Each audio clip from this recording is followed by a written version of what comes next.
"There's no place for you here, and no food," my son-in-law snapped, placing a plastic plate with leftovers on the floor during our Thanksgiving dinner.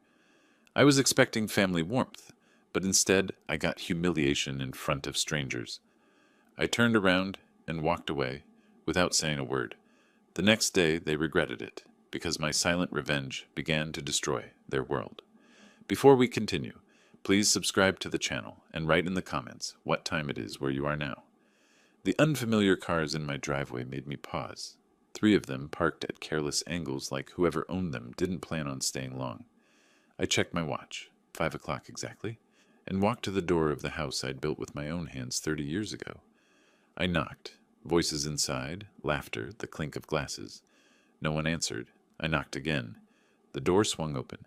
Leonard filled the frame, 6'2" and broad-shouldered, wearing a sweater that probably cost more than my truck payment. He didn't step aside. "You're late," he said.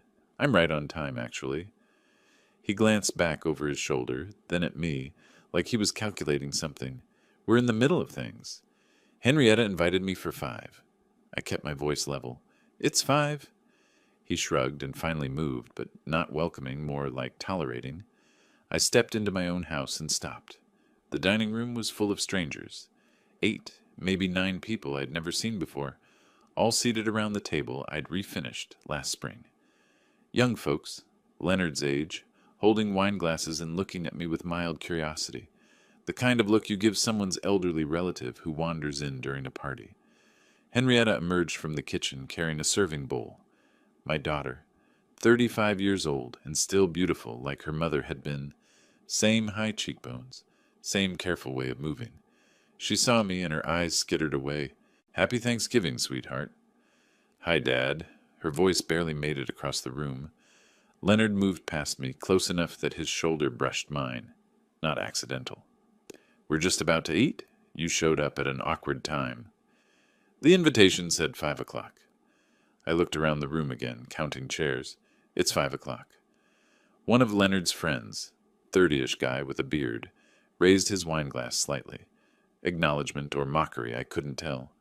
A woman next to him whispered something and they both smiled. I scanned the table. Turkey at the center, sweet potatoes, green bean casserole, rolls. Every chair occupied, every place setting claimed. Where should I sit? The question hung there. Leonard tilted his head, making a show of surveying his own arrangement. "That's a good question." Someone laughed nervously. A woman in a red sweater said, "Maybe we can squeeze in another chair?" "No need." Leonard's voice carried that particular satisfaction of someone about to deliver a punchline. "I've got the perfect spot." He walked into the kitchen. I heard cabinets opening, something plastic scraping. Henrietta stood frozen by the table, still holding the serving bowl. Our eyes met for half a second before she looked down. Leonard returned carrying a plastic plate. The cheap kind, white with a flimsy rim, that you'd use for a child's picnic. He walked past the dining table, past all his friends watching with uncertain expressions, and set it on the floor near the entrance door. Right there on the hardwood I'd installed myself. Then he went back to the table and started scraping. Took the serving spoon from the turkey platter and dropped dried-out pieces onto the plastic plate. Added a scoop of congealed gravy, some stuffing that had been sitting too long. He moved methodically, like he'd planned this. He placed the plate back on the floor, straightened up, smiled. "Right here works for you." Nobody moved. The room had gone completely silent, except for someone's uncomfortable breathing. "What are you doing?" "Giving you exactly what you deserve." Leonard crossed his arms. "You always said you weren't picky." The bearded guy let out a short laugh, then caught himself. Leonard glanced at him. "Something funny about family taking care of family?" I looked at my daughter. She was staring at her own plate, hands gripping the serving bowl so tight her knuckles had gone pale. Her lips pressed together. She knew. She'd known this was coming, and she'd said nothing. That silence cut deeper than anything Leonard had done. I stood there looking at that plastic plate with its pile of scraps, positioned exactly where you'd put food for a dog. The house settled around me with familiar sounds, the furnace clicking on, the refrigerator humming in the kitchen. Sounds I'd heard for 3 decades. I'd built this table, paid for the food on it. I owned every brick in these walls. Old Alton would have apologized, would have laughed it off, made some joke about eating in the truck, anything to keep the peace. Old Alton would have carried that plastic plate outside and pretended his son-in-law wasn't a cruel man and his daughter wasn't a coward. But something in me had shifted. Something had gone hard and cold while I stood there watching Leonard's performance. I looked at Henrietta one more time. She still wouldn't meet my eyes. I turned and walked to the door. No shouting, no pleading, just one foot in front of the other, my shoulders straight, my head up. Behind me I heard chair legs scraping, someone clearing their throat. I opened the door and stepped out onto the porch. Before it closed completely, I heard laughter resume. Easy, relieved laughter, the party continuing. I stood there for a moment in the November cold, keys in my pocket, the keys to the house I was locked out of, the keys to the property I still owned. I got in my truck and didn't start it right away. Through the dining room window, I could see them all eating now, passing dishes, someone pouring more wine. Leonard leaned back in his chair at the head of the table, saying something that made everyone laugh. My hands found the steering wheel, gripped it. The house lights glowed warm against the darkening sky. I turned the key and drove away. But something stayed behind, something I'd carried too long, the weight of trying to keep peace. By morning I knew that weight would be gone. I don't remember the drive home. One moment I was pulling out of that driveway.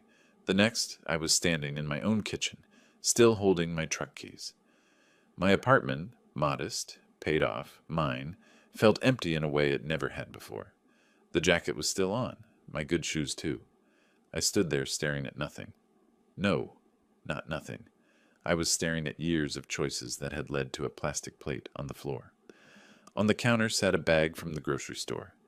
The Thanksgiving meal I'd picked up that afternoon, roasted chicken, mashed potatoes, cranberry sauce, still sealed. I'd forgotten about it entirely. I left it there and moved to the kitchen table. Sat down, pulled out my laptop.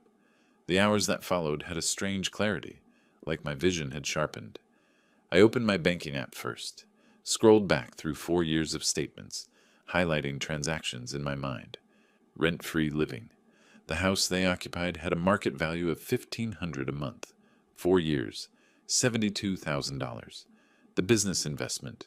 Leonard's tech startup that was going to revolutionize something or other. I'd written a check for $80,000. He'd signed a promissory note, official and notarized. That document was in my filing cabinet. Smaller loans, emergency help with credit card debt, car repairs, medical bills that their insurance supposedly didn't cover. I added it up, another $15,000, maybe more. The total sat in my mind like a stone, $175,000, minimum.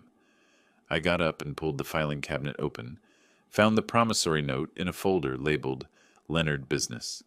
My handwriting on the tab, neat and hopeful. The paper was crisp, the signatures clear. Signed, dated, witnessed.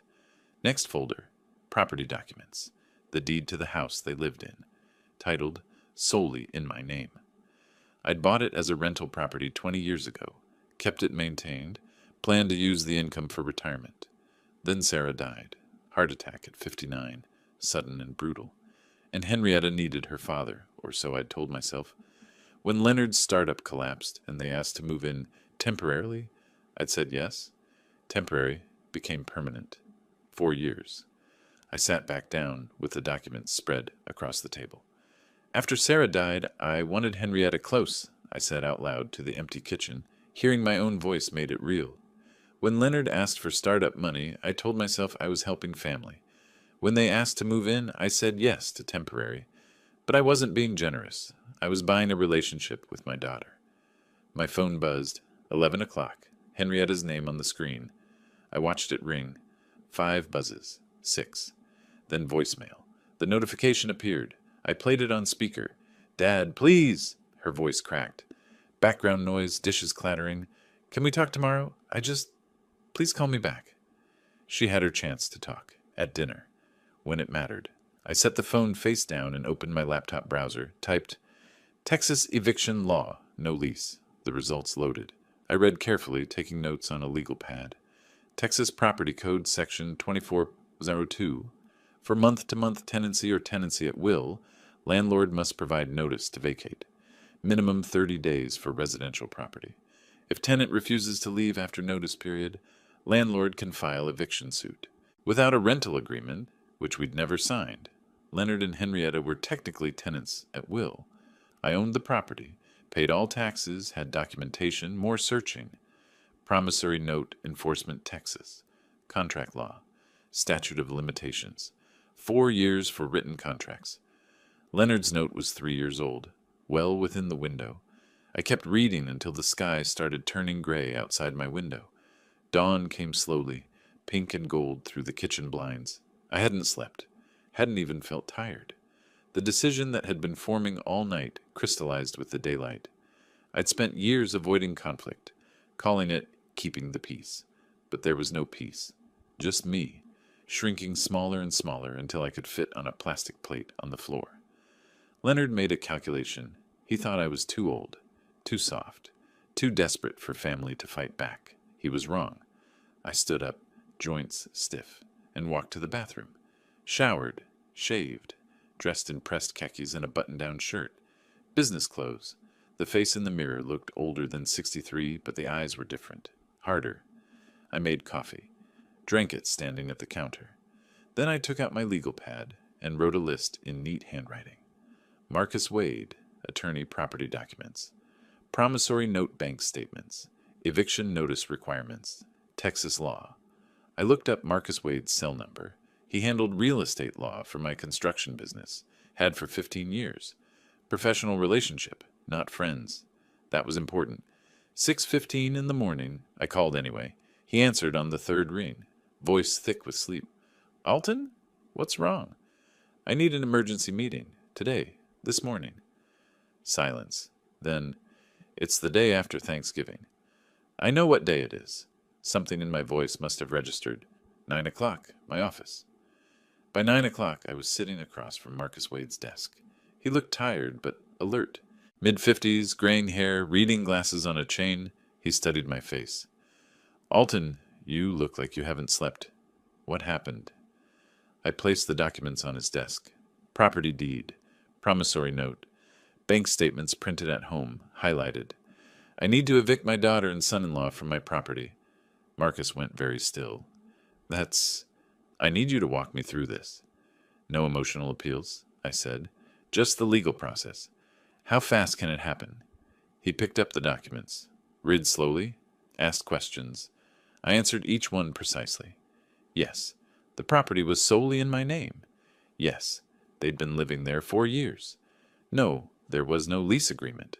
No, they'd never paid rent. Yes, I'd been covering all property taxes, insurance, maintenance. The promissory note, Marcus said, tapping it. This is enforceable. Signed, notarized, dated. Have they made any payments? 0. He leaned back in his chair. Texas law is straightforward here.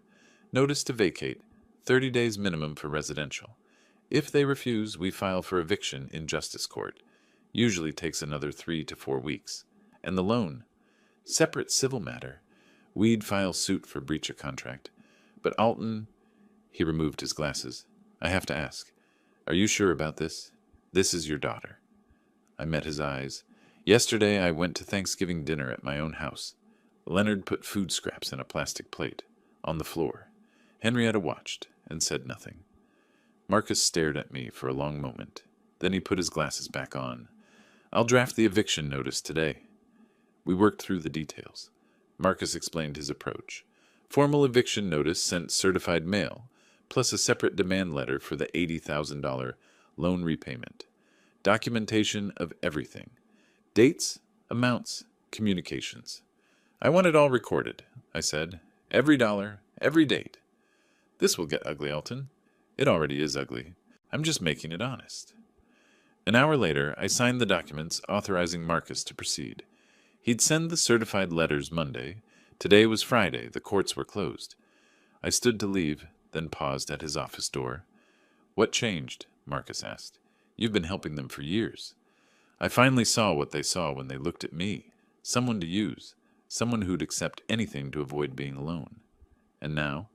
Now they'll learn what it costs to mistake patience for weakness. I walked out of his office building into bright Friday morning sun. Cold air, clear sky. My phone showed 5 missed calls from Henrietta, 3 voicemails I hadn't listened to. I opened a text message, typed carefully. You'll receive legal documents by Monday. Do not contact me until you've read them. I stood there on the sidewalk, thumb hovering over the send button. Once I pressed it, there would be no going back. The relationship I'd tried so hard to preserve would be gone, but maybe it had been gone for years and I'd just refused to see it. I pressed send. The weekend passed in silence. I worked. I didn't answer calls. I waited for Monday. Monday morning found me at my construction office, surrounded by project bids that needed review. The coffee grew cold in my mug while I stared at spreadsheets without seeing them. My phone sat face down on the desk, the same phone that had sent the warning text to Henrietta 3 days ago. Now it was her turn not to hear from me. The certified mail tracking app showed out for delivery at 8:15. I refreshed it every 10 minutes. 9:30, 9:45. Then, delivered. Signature obtained 9:47 a.m. I clicked the signature image. Leonard's scrawl, unmistakable. My phone buzzed. Text from Marcus. Delivered. Signed for 9:47 a.m. Leonard's signature. I imagined him opening the envelope. The official letterhead. Marcus Wade, attorney at law. The words, notice to vacate, in bold at the top. 30 days. That's all the law required I give them. 30 days to undo 4 years of taking advantage. 15 minutes later, my phone rang. Leonard's name on the screen. I let it ring 4 times before answering. Put it on speaker and continued reviewing a materials invoice. Yes? Is this some kind of joke? He was laughing, but the sound had edges. This eviction thing? It's a legal notice, not a joke. Come on, Alton. The laugh died. You're really going to kick out your own daughter over a dinner? I'm reclaiming my property. You have 30 days. His voice changed, anger seeping through. You can't do this. We have rights. No, you have 30 days. Read the notice carefully. It explains everything. The call ended abruptly. He'd hung up on me. I set the phone down and returned to the invoice. He thought it was a bluff. He thought I'd fold. He was wrong. 2 hours later, Henrietta called. I almost didn't answer, but something made me pick up. Dad, please. Her voice was thick with crying. Please don't do this. You watched him put food on the floor for me. You said nothing. I didn't know what to do. Leonard gets so angry when... Then you have a bigger problem than where you'll live next month. That's not fair. You're punishing me for his behavior? I kept my voice level. I'm ending an arrangement that stopped working. You're adults. Find your own place. We can't afford it. You know Leonard's business hasn't recovered? Then he should have thought about that before humiliating me in front of strangers. She tried different angles. Reminded me of childhood moments. Said I was all she had left after her mother died. Asked how I could abandon family. Every word was designed to make me feel guilty. It might have worked a week ago. What about the money demand? Her voice cracked. $80,000? Where would we get that? Leonard signed a promissory note. It's a legal debt. You're destroying us. No, I'm no longer funding you. There's a difference. I'm your daughter. Yes, and you chose your husband over your father. Now live with that choice. I ended the call this time. Another power shift.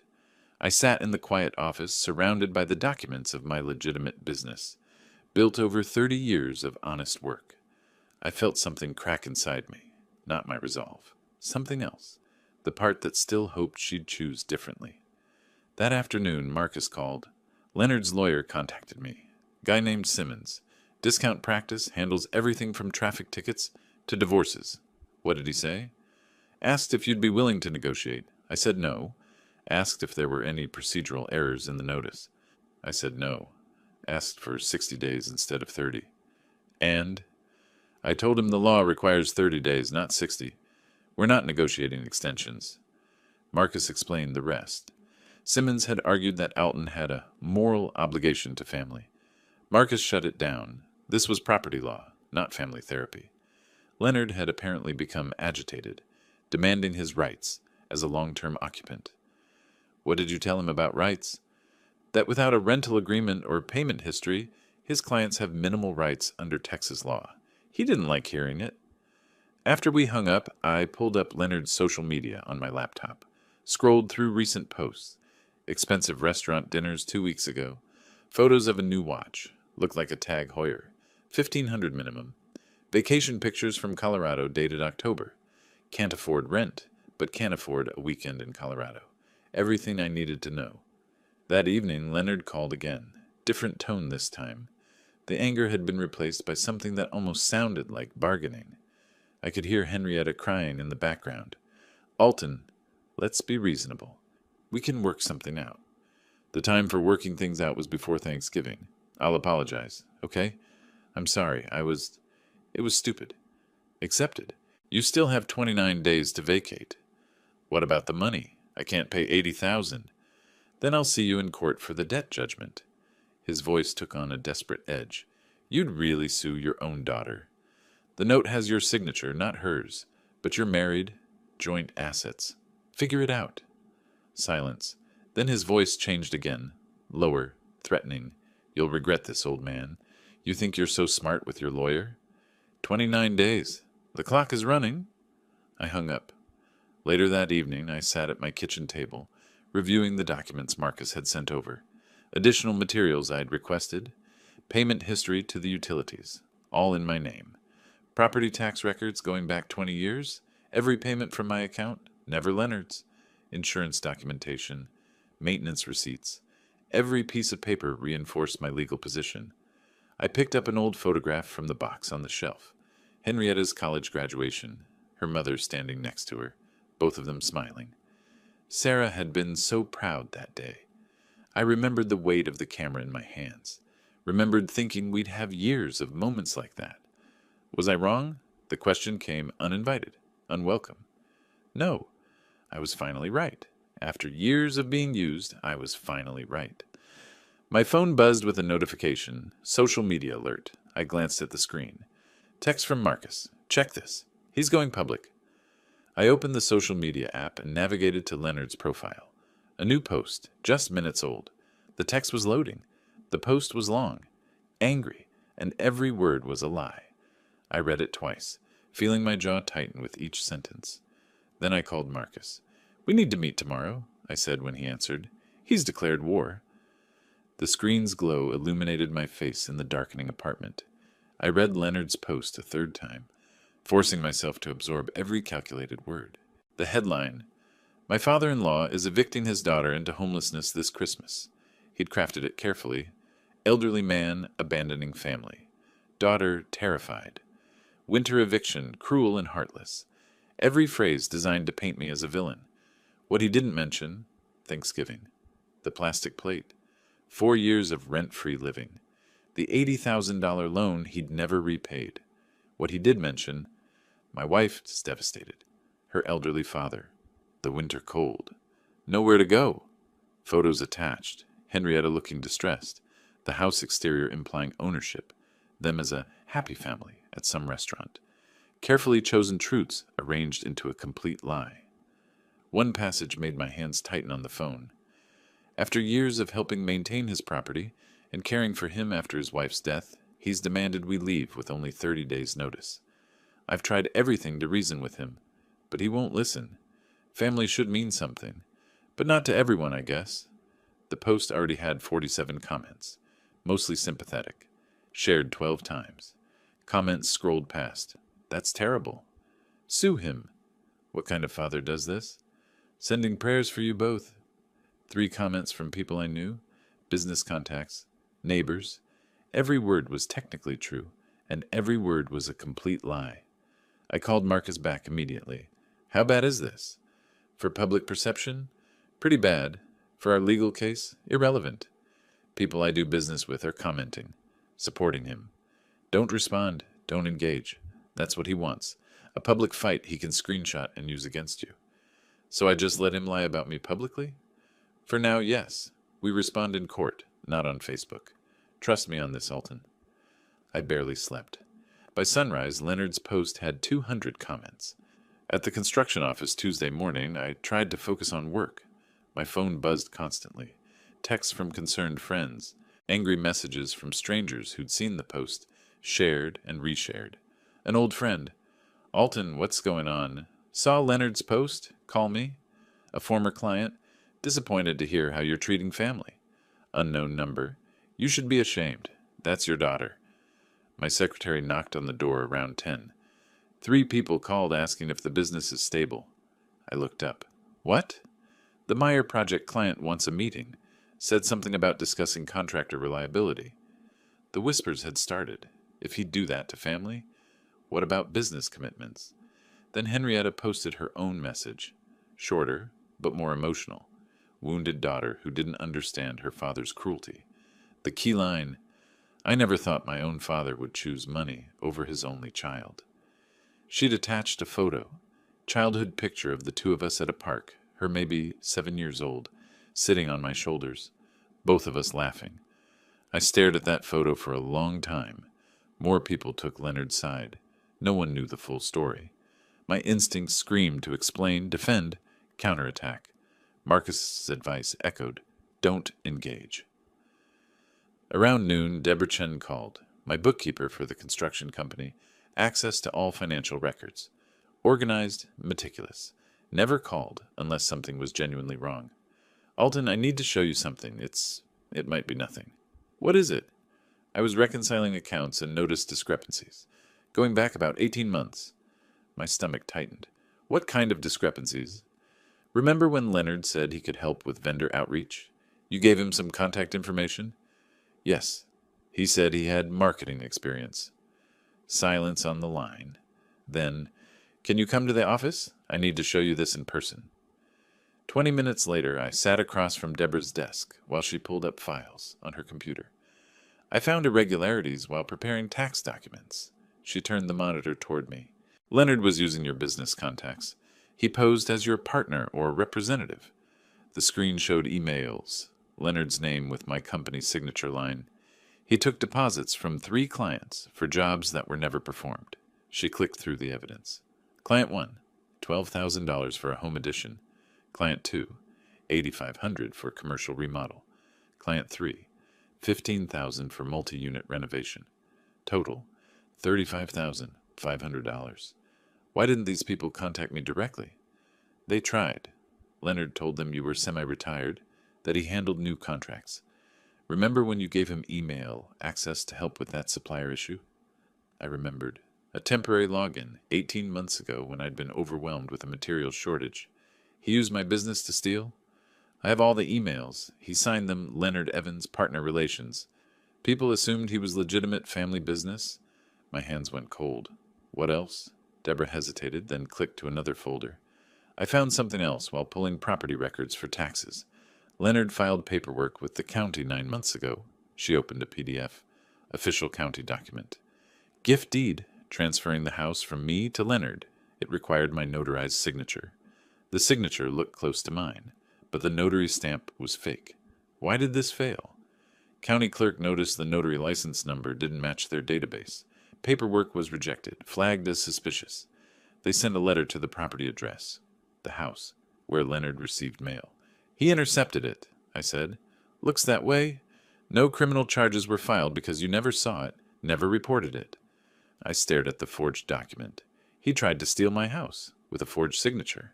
Yes, and with the social media campaign he's running? Deborah met my eyes. Alton, he's trying to bury you before you can expose him. Within an hour, I was back in Marcus's office with Deborah's documentation. He reviewed everything methodically, the emails, the deposit records, the failed deed transfer. His expression shifted from concern to grim satisfaction. This changes everything. Wire fraud, forgery, theft by deception. These are felonies. What about his social media campaign?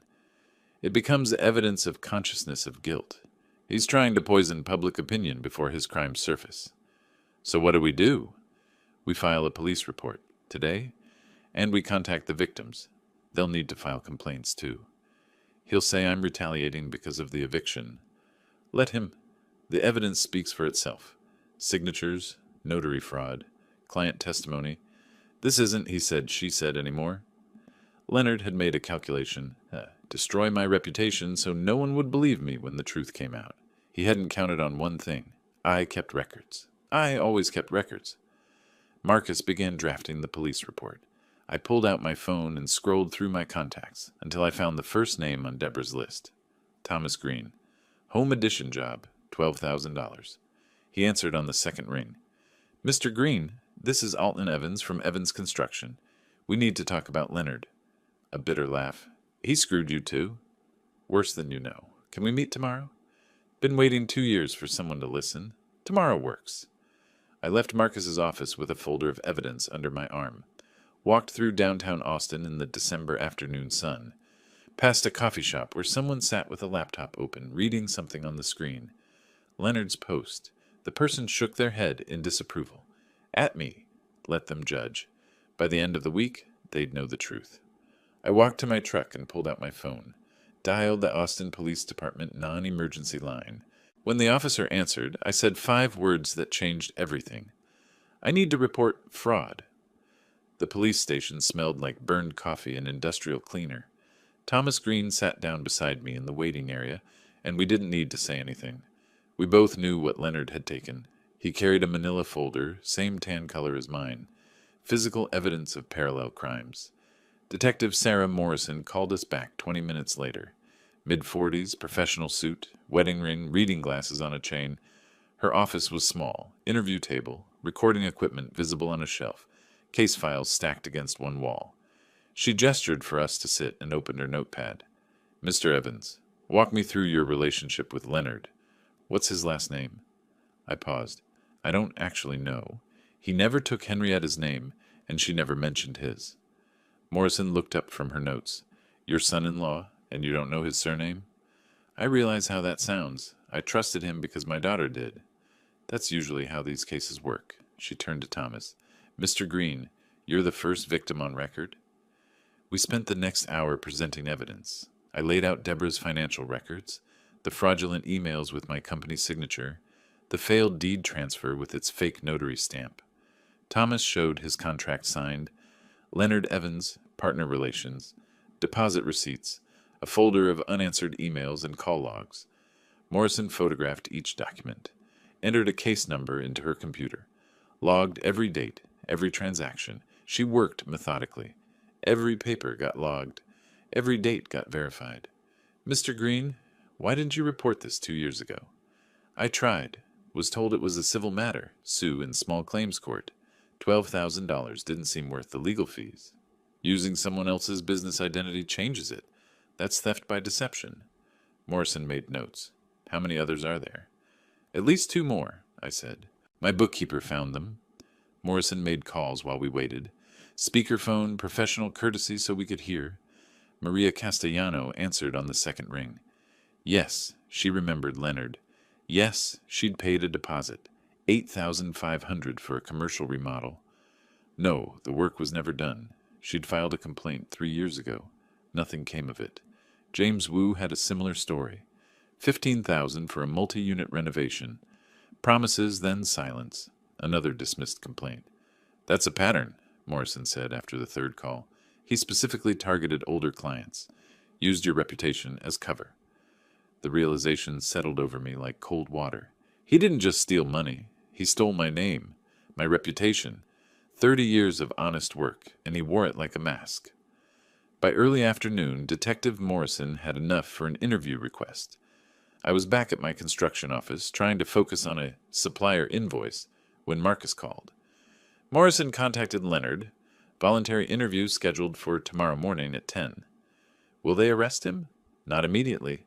They'll interview, see if he admits anything, offers explanation. He'll lie. Probably. But they have documents. Physical evidence. His lies will just dig deeper. That evening, Henrietta called. Her voice was shaking. Dad, the police called Leonard. They want to interview him about fraud. I know. I filed the report. Stunned silence. Then, you went to the police? 3 people lost over $35,000 because Leonard used my company name to steal from them. That's not possible. Leonard wouldn't. I have emails, bank records, their testimony. It's not up for debate.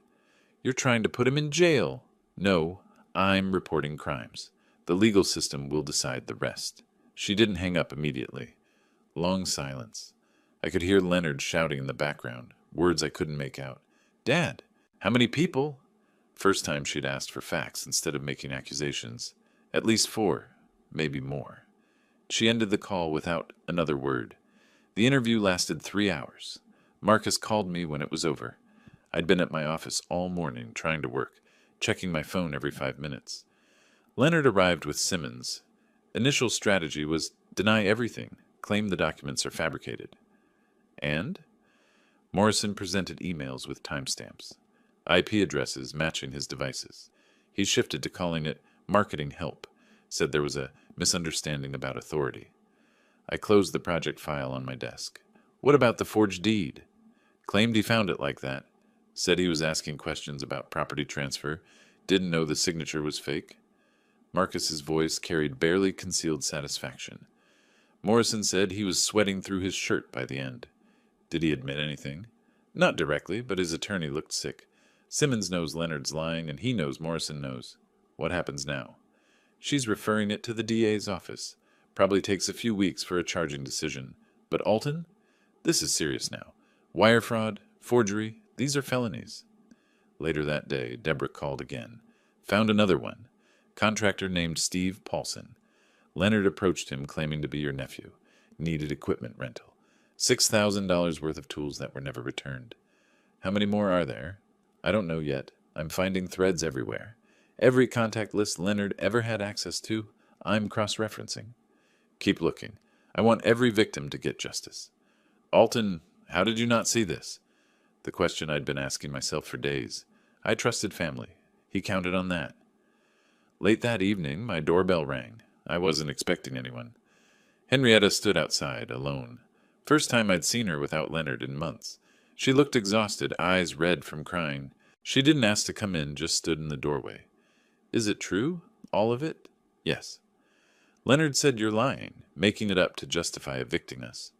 I walked to my kitchen table and picked up the folder Morrison had given me. Copies of everything. Police reports, victim statements, bank records. I held it out to her. Read them yourself. She stared at the folder, but didn't take it. I can't. If I look, I have to. I have to see. You already see. That's why you're here. She stood there, arms wrapped around herself against the December cold. The porch light cast shadows across her face. He's your husband. I understand loyalty. But loyalty to a lie isn't love, sweetheart. It's just fear. She left without taking the folder, but she came alone. First independent action in years. The next day, Marcus received court scheduling. Eviction hearing set for mid-March, approximately 10 weeks out. Leonard would have to respond to the fraud investigation. Criminal charges decision estimated at 4 to 6 weeks. Leonard's attorney filed a motion to delay the eviction, claimed undue hardship and retaliatory eviction. The motion included copies of Leonard's social media posts as evidence of my intent to harm rather than reclaim property. Judge denied it within 48 hours. The facts didn't support a retaliation claim. Through business contacts, I heard Leonard was trying to borrow $80,000, approaching former friends, distant relatives, even casual acquaintances. Each refusal tightened the noose. He was drowning, and every hand he reached for pulled away. February arrived, cold and gray. I marked the March court date on my kitchen calendar with a red pen. The phone rang while I was making coffee. Marcus, district attorney, filed formal charges. Wire fraud, forgery, theft by deception. When does he get arraigned? Next week. But here's the interesting part. The eviction hearing got moved up. Judge consolidated it with the criminal preliminary hearing. What does that mean? It means Leonard faces everything at once. The house, the money, the crimes. I looked at the calendar, counted forward. 3 weeks until court. My phone buzzed with a text. Henrietta, can we talk? Without Leonard. I stared at those 4 words for a long time. My daughter, asking to talk without her husband. I typed 1 word back. Tomorrow. Then I sat in the quiet apartment and wondered if I'd just won or if everyone had lost. The answer, I knew, would come in that courtroom. 3 weeks. The calendar seemed to mock me with how slowly time moves when you're waiting for justice. 3 weeks of waiting compressed into this moment. The courthouse steps felt steeper than they should have. Marcus carried the evidence binders like they weighed nothing. They weighed everything. Leonard and his attorneys stood across the plaza. Leonard stared at me with barely contained hostility. No more pretense of the wounded family man, at least not when we were alone. Inside, the hallway smelled like floor polish and old wood, sterile fluorescent lighting, wooden benches, the distant echo of proceedings from other courtrooms. Leonard and Simmons took seats on one side. Marcus and I sat opposite. Henrietta arrived last, alone. She walked down the center of the hallway and sat on a bench between both sides. Physical metaphor for her torn loyalty. Leonard gestured for her to join him. She didn't move. He greeted people passing by with a sad smile. Whispered to Simmons loud enough for others to hear, "I just want my family back." When he touched Henrietta's shoulder, she flinched. Subtle, but I saw it. The bailiff appeared in the doorway. Evans versus Leonard and Evans, the formal naming of conflict. We filed into the courtroom. Modern, small, judge's bench elevated. The gallery was nearly empty. Thomas Green sat in the back row, supporting me. One young man I didn't recognize sat behind Leonard's table. As we entered, Leonard leaned close to Henrietta. "Remember what we talked about?" Her voice barely carried 3 feet. "I remember everything." He missed the double meaning. I didn't. Judge Catherine Rhodes took the bench without ceremony, reviewed the file while we settled. No preamble. "This is an eviction proceeding consolidated with preliminary matters related to pending criminal charges.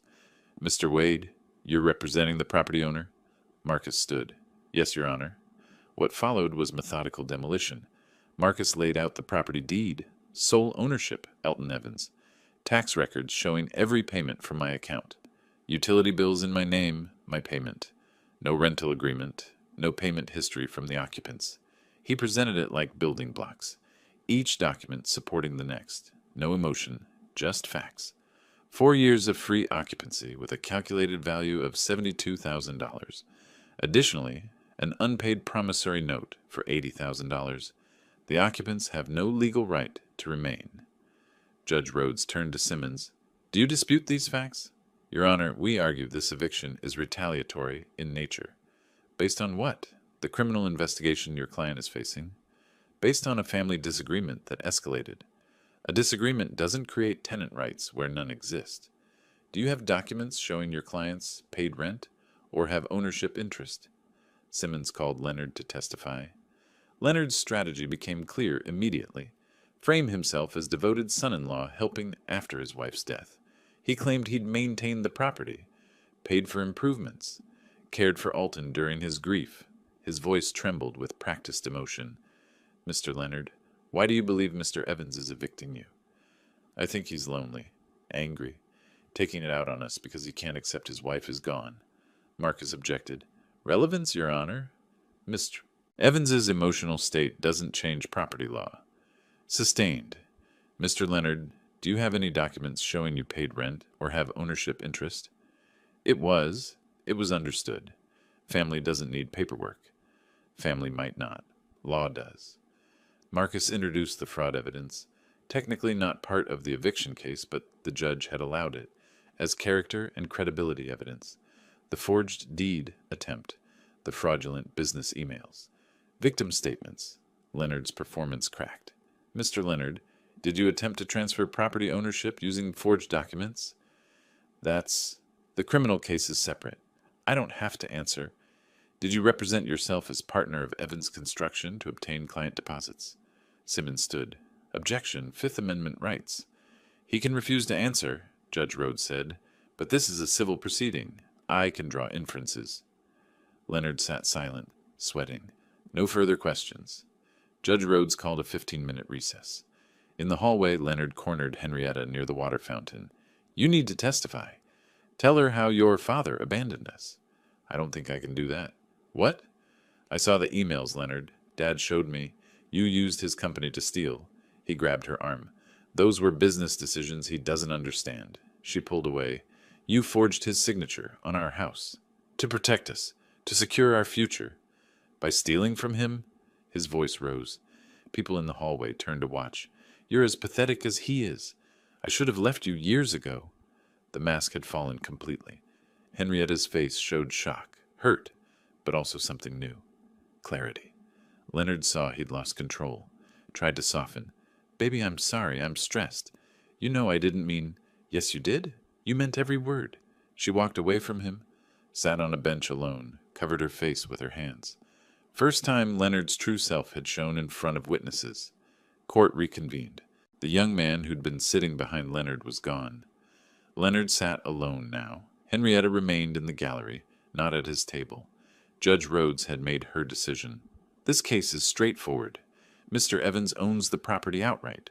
The occupants have no lease, have paid no rent, and have no legal basis to remain. The evidence of attempted fraud and the pending criminal charges speak to credibility and good faith, or lack thereof. The eviction is granted. Occupants must vacate within 14 days. Regarding the promissory note, that's a separate civil matter. Mr. Evans may pursue collection through appropriate channels. Leonard stood.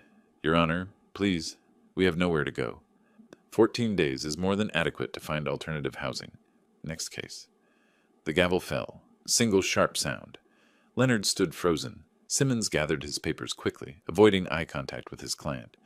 Marcus shook my hand professionally. Outside, Henrietta sat on a bench in the March sun. Leonard stormed past both of us without looking back. I sat down beside my daughter. We didn't speak for a moment. You won. The court ruled fairly. That's not the same thing. The things he said to me in there. I heard. You were right about all of it. I didn't want to be right. I wanted to be wrong. She stood uncertain, lost. Where are you staying? I asked. I don't know yet. Not with him. I pulled out a business card, wrote an address on the back. This is a short-term rental property I own. It's empty.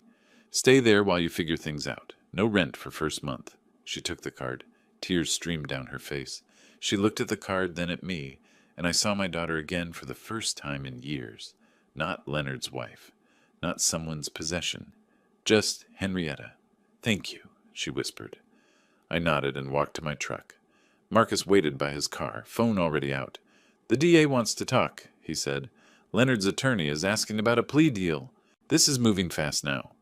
I looked back at the courthouse. Leonard was nowhere in sight. Henrietta still sat on that bench, card in hand, deciding who she'd be next. I got in my truck and started the engine. 14 days until they had to leave, but I suspected Leonard would be gone much sooner than that. I'd barely set the court documents down when my phone rang. Unknown number, Austin area code. Part of me wanted to ignore it, but something, instinct maybe, made me answer. Mr. Evans, you don't know me, but I know Leonard, or I thought I did. The voice was professional, with controlled anger underneath. I'm Thomas Green. I was at the courthouse today. You were in the gallery? Yes. When your attorney mentioned the fraud charges, something clicked. I need to tell you about L&T Digital Solutions. My hand tightened on the phone.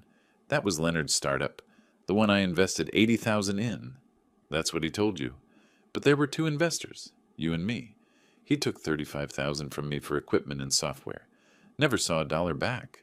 The pieces connected. When? 2 years ago. He approached me with this revolutionary app idea. Showed projections, market research. All fabricated, I realize now. He used your investment as proof of viability. Said my father-in-law believes in it. The company existed 6 months. Produced nothing. Dissolved quietly. Why didn't you pursue it? 35,000 hurt, but I'm not broke. Chalked it up to bad investment. But hearing he did the same thing to construction clients, used your name, I realized it was deliberate. He's facing charges already. Wire fraud, forgery. Add mine to the list. I want him accountable for every lie. I gave him Marcus's number and called my attorney immediately after. This is good, Alton. Marcus's voice carried energy. Well, not good, but legally strong. It shows sophistication. Premeditation. How many people did he hurt? We're up to 7 documented victims now. Total damages exceeding 100,000. The number settled in my chest like a stone. I brought him into my life, introduced him to my business contacts. I made this possible. No, he made his choices. You were a resource he exploited. There's a difference. The next morning brought a different kind of call. Mrs. Chen, my neighbor near the property. Elderly woman who'd lived on that street for 40 years. Alton, dear, I see a U-Haul at your house. Are they taking your things? What things? Furniture. I remember that dining set. You had it before they moved in? The antique desk from your office? Realization hit like cold water. I'm on my way. Call the police. Tell them there's a theft in progress. I broke 3 traffic laws getting there. Didn't care. The U-Haul sat in the driveway, back door open. Leonard directed 2 men loading furniture. My furniture. The dining set that had belonged to my parents. The desk I'd refinished myself. Tools from the garage. Lawn equipment. He was selling my property to raise money. I blocked the driveway with my truck. Leonard saw me. His face shifted from panic to defiance. The moving helpers stopped working, sensing trouble. That's my property. Put it back. It's in my house, my possession. Your house? You have 13 days left. That furniture predates you by 20 years. Prove it. Photos. Receipts. My parents' estate documents. Want to add theft to your charges? One of the movers looked at Leonard. Man, you said this was your stuff. It is. He's lying. Deputy Hayes arrived, same officer who'd handled the eviction documentation. He took statements while I pulled up photos on my phone. Same furniture visible in dated family pictures. Christmas photos from before Sarah died. Images time-stamped years before Leonard entered our lives. Mrs. Chen provided witness testimony. She'd watched me move that furniture into the house 2 decades ago. The helpers confirmed Leonard hired them, claimed ownership of everything. Hayes told them to unload everything back inside. Leonard tried to argue, his voice rising. Keep it up and I'll arrest you for obstruction, Hayes warned. Leonard deflated, watched his escape plan unravel. Mr. Leonard, I'm documenting this incident. The DA will be notified. You attempted to steal and sell property that isn't yours. Leonard turned to me, vicious. You've destroyed my life. For what? Your precious house? You destroyed your own life. I just stopped letting you destroy mine. Hayes closed his notepad. Mr. Leonard, I suggest you focus on vacating peacefully. You're running out of goodwill with the legal system. The movers left unpaid. Leonard had no money. The furniture sat back inside the house. Deputy Hayes filed his report and drove away. Leonard stood on the porch. I stood by my truck. He looked at me with pure hatred. I felt nothing. No anger, no satisfaction, just finality. I'd spent months being angry. Now I just wanted him gone. The next 6 days were quiet. Too quiet. I hired a locksmith to change the locks on moving day, arranged for a sheriff escort on eviction day. Marcus reported that Leonard's attorney was negotiating a plea deal, facing 3 to 5 years probation minimum, restitution to all victims. Henrietta texted me, staying with her friend Sarah needed time. Didn't ask about Leonard. I respected her space. My daughter was learning to stand alone. I wouldn't interrupt that. On the 14th day, I arrived at the house at dawn. Deputy Hayes was already there. By chance, same officer again. The house looked abandoned. Windows dark. No car in the driveway. Leonard had left during the night. No forwarding address. We entered together, documenting the condition. The house was ransacked. Holes punched in walls. Carpet stained with what looked like oil. Kitchen cabinets pulled off hinges. Deliberate destruction. Leonard's final revenge. But he was gone. In the master bedroom, I found a single piece of paper on the floor. Handwritten note. You chose him. You'll regret it. I'll be back when you realize your mistake. Addressed to Henrietta. Threat and promise combined. I photographed it. Texted a copy to Marcus. I stood in the empty, damaged house, calculating repair costs. Several $1,000s. Leonard did this knowing he'd never pay for it. Small price for freedom, I thought. My phone rang. Henrietta calling. First call in 2 weeks. I stood in the ruined kitchen and answered. Her voice was small, uncertain. Dad, can we meet? I need to talk to you about something. In the background, I heard it. Leonard's voice, distant but unmistakable. She was with him. My stomach dropped. Where are you? The line went silent for 3 seconds that felt like hours. A coffee shop, neutral ground. He showed up and... Dad, I don't know what to do. I grabbed my keys, already moving toward the door. Text me the address. I'm coming now. Don't leave with him. Promise me. I promise, she whispered. The call ended. I ran. Through the plate glass window, I could see the geometry of tension. Henrietta at one table, Leonard nearby at another, and a young woman I didn't recognize sitting between them like a buffer. I pushed through the door. The bell chimed. All 3 turned. Leonard's face hardened. Henrietta looked relieved. The young woman stood protectively. You called him? Leonard's voice carried wounded disbelief. I thought we were talking privately. I told you I was calling my father. This is between us. Our marriage. I looked at Henrietta. Are you okay? Yes. Sarah's been here the whole time. The young woman, Sarah, nodded. He showed up 20 minutes ago, asked to talk. Henry said only in public with me present. Leonard turned to me. This doesn't concern you. This is between me and my wife. Then why is she scared? She's not scared. She's confused. Because you've been poisoning her against me. Henrietta's voice was quiet but steady. Dad didn't poison me. You showed me who you are, in that courthouse hallway. I was upset, under pressure. That wasn't the real me. I stepped closer. Which version is the real you? The one who forged my signature? Who stole from clients? Who put food on the floor? Leonard stood, towering over the table. Sarah moved closer to Henrietta. Other patrons glanced over. Everything I did for us. For our future. You stole. You lied. You hurt people.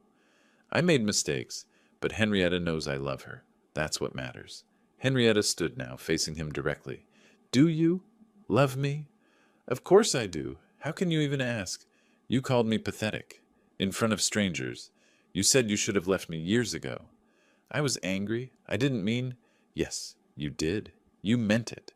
Her voice was stronger now, steadier. I watched my daughter find her spine in real time. I've been thinking about that moment. What you said. How you looked at me.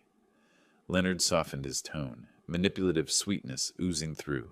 Baby, please. I was wrong. Let me make it right. You can't. Because you weren't wrong about one thing.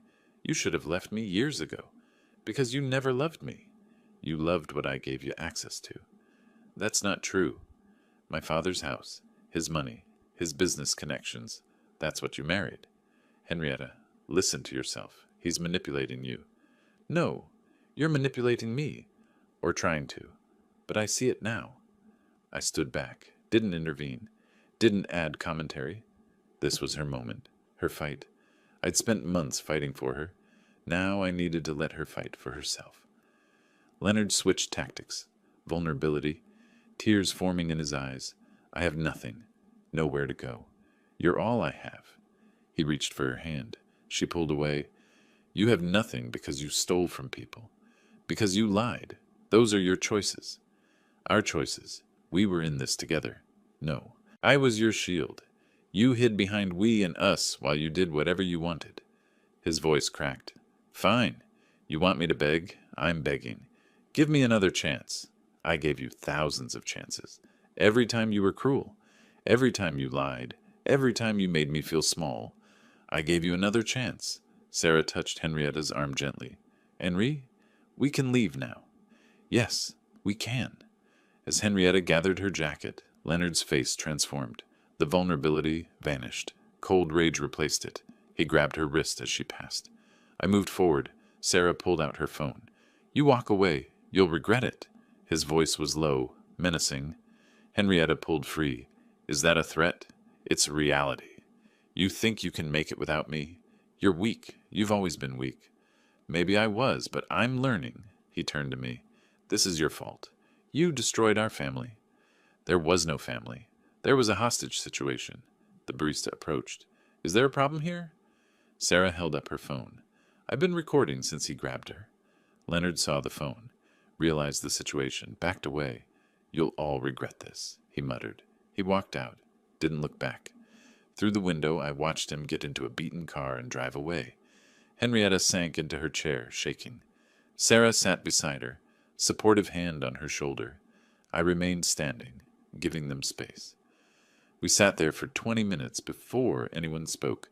Sarah excused herself, gave us privacy, left Henrietta and me alone at the table.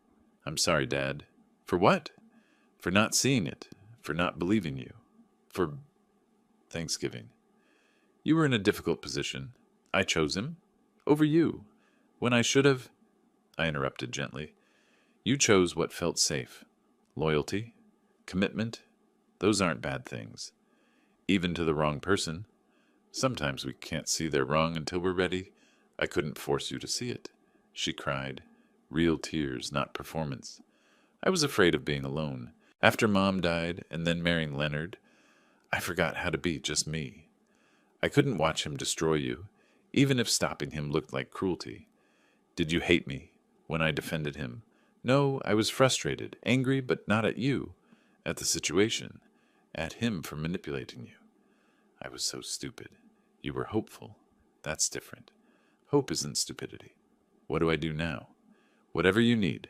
Divorce, rebuild, figure out who Henrietta is without anyone else defining her. She pulled out her phone, started searching divorce attorney websites. Can Marcus recommend someone? I want to do this right. Legally. Cleanly.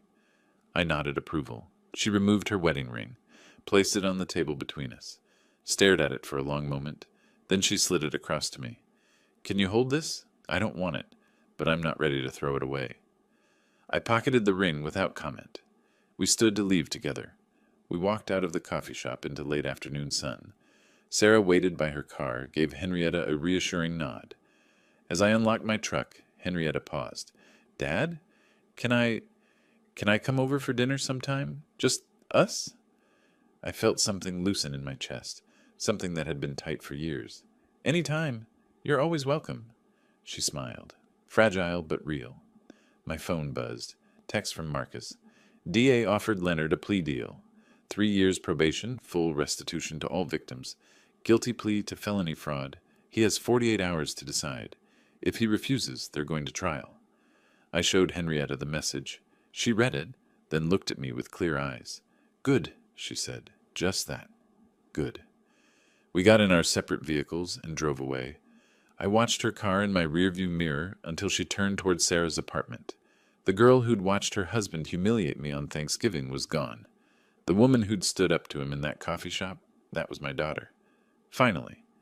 6 weeks had passed since Leonard rejected the plea deal. 6 weeks of depositions, testimony, and waiting. When Marcus called that Tuesday morning, I knew before I answered. The coffee pot was brewing, normal routine continuing through upheaval. Guilty.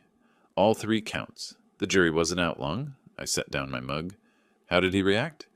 Stood there like a statue. His attorney looked relieved it was over. What happens now? Pre-sentencing investigation. Judge Rhodes will consider victim impact statements, restitution amounts, criminal history. Sentencing in 2 weeks.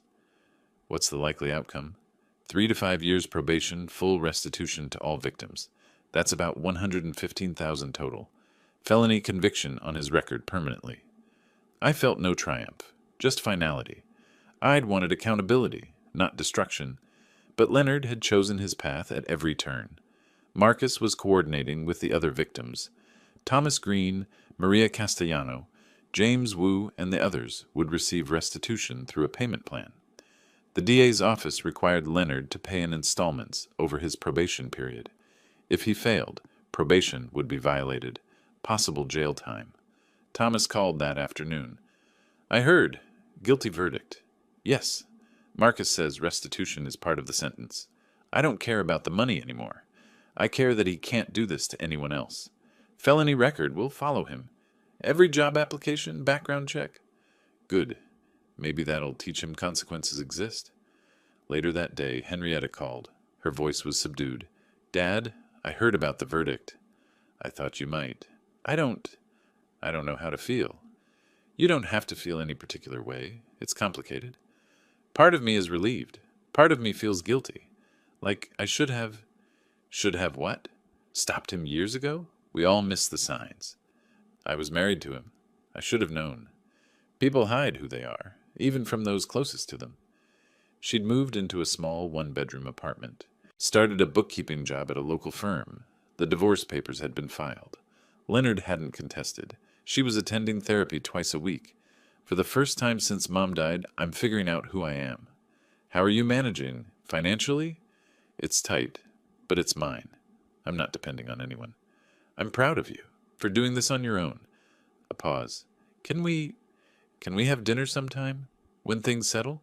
I'd like that, when you're ready. I need to earn it, your trust. I know that. You're earning it now, by standing on your own. The 2 weeks passed quickly. Work kept me busy. The sentencing hearing arrived on a Thursday morning. I attended with Marcus, sat in the gallery. Several victims were present: Thomas Green, Maria Castellano, others I recognized from documents. Henrietta had chosen not to attend. Leonard was brought in wearing a county jail jumpsuit. He looked diminished, weight loss, haunted expression. His attorney made a brief statement about accepting responsibility, asked for leniency. Thomas Green spoke first, described the financial damage, the emotional betrayal of trust. Maria Castellano, an elderly woman, explained how the fraud had depleted her savings. The DA read statements from other victims who couldn't attend. I didn't speak. Marcus had advised that my civil resolution was sufficient. Judge Rhodes reviewed her notes, then addressed Leonard. "Mr. Leonard, you engaged in a sophisticated, calculated scheme to defraud multiple victims. You exploited family connections, business relationships, and the trust of elderly clients. Your presentence report shows no prior criminal history, which works in your favor. However, the breadth and duration of your fraud demonstrates clear premeditation. I sentence you to 5 years supervised probation. Conditions: full restitution to all victims totaling $115,000, payable in monthly installments. Community service, 500 hours. You are prohibited from engaging in any business transactions exceeding $1,000 without probation officer approval. Violation of any term results in immediate incarceration of up to 3 years. Do you understand?" Leonard's voice was barely audible. "Yes, Your Honor." As he was led out, he made eye contact with me. No words, just a hollow stare. I felt nothing. No anger, no pity. Just closure. The man who'd humiliated me on Thanksgiving was gone. What remained was just consequence. Outside the courthouse, Marcus and I stood on the steps. Bright summer day, heavy contrast to the proceedings inside. "It's over, officially. The house repairs cost me $8,000, the legal fees. $15,000, I know, but you got the house back," the debt acknowledged, and he's on record as a felon. $23,000 to learn my son-in-law was a criminal. $23,000 to stop him from taking everything. Perspective matters. Restitution payments would begin next month. Leonard had to maintain employment, report monthly to his probation officer. The divorce finalization was expected within 60 days. Marcus handed me a final documentation folder. "Keep these. In case he violates probation, you'll need to show payment history." I took the folder, knowing I'd file it away and try to forget. I drove home through Austin traffic. Summer heat shimmered on the pavement. The radio played mindlessly. I turned it off, preferred silence. 7 months ago, I'd walked out of my own house with food scraps on a plastic plate on the floor. Today, a judge had declared Leonard a felon. Between those two moments lay months of anger, legal battles, and family destruction. Was it worth it? The question haunted me. My phone buzzed at a red light. Text from Henrietta. "I know today was sentencing. Are you okay?" I stared at the message, then typed, "Yes. Are you?" Her reply came quickly. "Getting there." "Can we talk this weekend?" I typed, "Sunday dinner. My place. I'll cook." Her response. A simple heart emoji. Tentative reconnection. I arrived home and parked in the driveway. Looked at the house. Repairs completed. Lawn maintained. Property mine again. Pulled out my keys and walked to the door. I unlocked it and stepped inside. The house was quiet. Empty, but mine. I set down my keys, loosened my tie, walked to the kitchen. The coffee maker sat on the counter, ready for tomorrow's routine. Through the window, I could see my neighbor, Brian, working in his garden. Normal life. Continuing? I pulled out my phone and opened a new document. Typed a title. "When Family Becomes a Threat. How I Protected My Life." If my story could help one other person recognize the warning signs, maybe the pain had purpose. I started writing. The words came easier than I expected, maybe because I'd lived every one of them. Outside, the summer sun was setting. Inside, I was finally home. The August heat hadn't broken yet, but at 6:30 in the morning, the air was still bearable. I stood on my front porch, the same porch where I'd stood last Thanksgiving, locked out of my own life, and felt the difference. 9 months. That's how long it took to reclaim my life. Leonard was serving probation, making his restitution payments. Marcus sent quarterly updates. Henrietta was living independently, working, healing slowly. The house had been repaired. My business was stable. Deborah still managed the books diligently. The financial cost, $23,000 in legal fees and repairs. But the $80,000 promissory note was being repaid monthly. Perspective mattered. Brian appeared in his adjacent garden, noticed me with my coffee. "Morning, Alton. Nice to see you looking relaxed."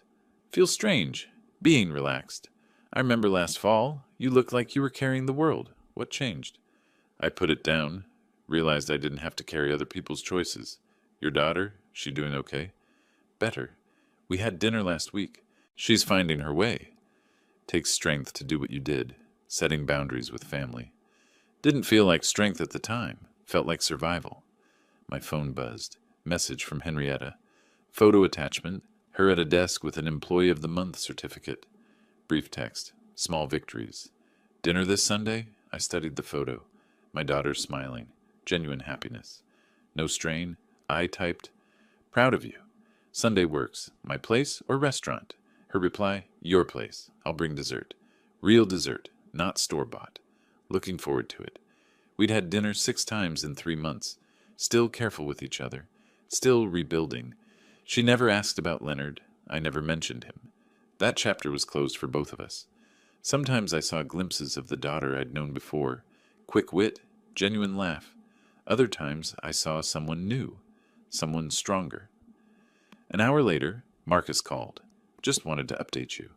Leonard's made 3 restitution payments. On time." "That's good. Divorce finalized last week. Henrietta got the paperwork." She mentioned it. Seemed relieved more than anything. "All civil matters resolved. Unless he violates probation, you're done with courts." "Thank you, Marcus, for everything. You made it easy. You had documentation, patience, and you never let emotion override strategy." Didn't always feel strategic. The best strategies rarely do. After Marcus hung up, I returned to my laptop. I'd been writing a detailed account of my experience. Not for revenge or public shaming, but as a warning and guide. The document title read, "When Family Becomes a Threat, Recognizing Financial Abuse and Protecting Your Assets." I'd outlined the warning signs: family members living rent-free indefinitely, loans without paperwork, isolation from other relationships, the legal protections, documentation, property records, promissory notes, the emotional manipulation tactics, the steps to take. I wasn't writing this for me. I was writing it for the 70-year-old man somewhere who felt trapped, for the elderly woman whose children were waiting for her to die so they could inherit, for anyone who thinks family means accepting abuse. I paused, looking at a framed photo on my desk. Young Henrietta, maybe 5 years old, sitting on my shoulders at a park, both of us laughing. The same photo I'd looked at during the darkest moments. That little girl still existed somewhere in my memory. But she wasn't coming back. The woman Henrietta had become, flawed, damaged, healing, was real. And I could love her without letting her destroy me. That was the lesson. Love doesn't require self-destruction. The afternoon sun baked the porch boards. I moved to the shade, coffee long cold. Reviewed what I'd written, saved the document. Considered sharing it online with elder support groups, with attorneys who handle these cases. People had asked me, was it worth it? Destroying your relationship with your daughter over a house? They didn't understand. I hadn't destroyed anything. I'd stopped participating in my own destruction. The relationship that existed before, built on me giving, her taking, Leonard manipulating, that needed to die.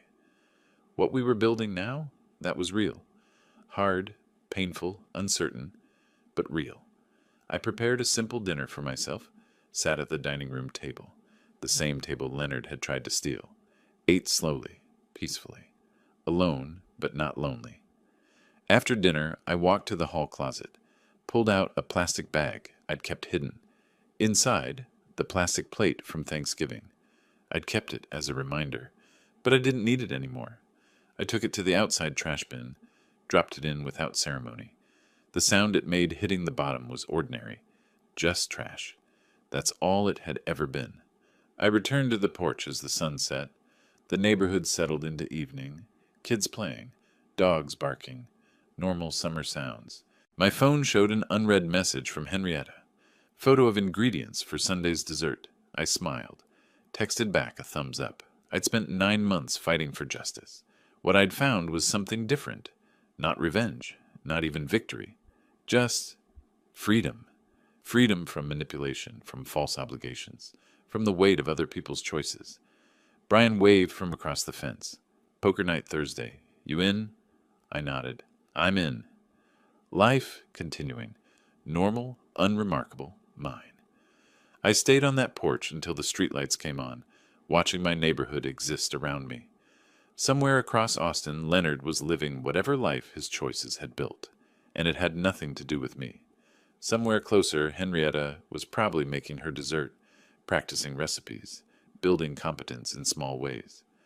Sunday, we'd sit at my table and talk carefully, honestly, about anything except the past. The document on my laptop waited to be finished. The house around me stood solid, mine again, and I stood there too, on my own porch, drinking cold coffee and watching the world turn. Free. Finally, completely free. Tomorrow, I'd finish the document. Tomorrow, I'd call Marcus about estate planning, real planning this time, with protections in place. Tomorrow, I'd check the restitution payment status, just to confirm. But tonight, I'd just stand here and breathe. That was victory enough. If you like this story, please like this video, subscribe to the channel, and share your impressions of this story in the comments. To listen to the next story, click on the box on the left. Thank you for watching.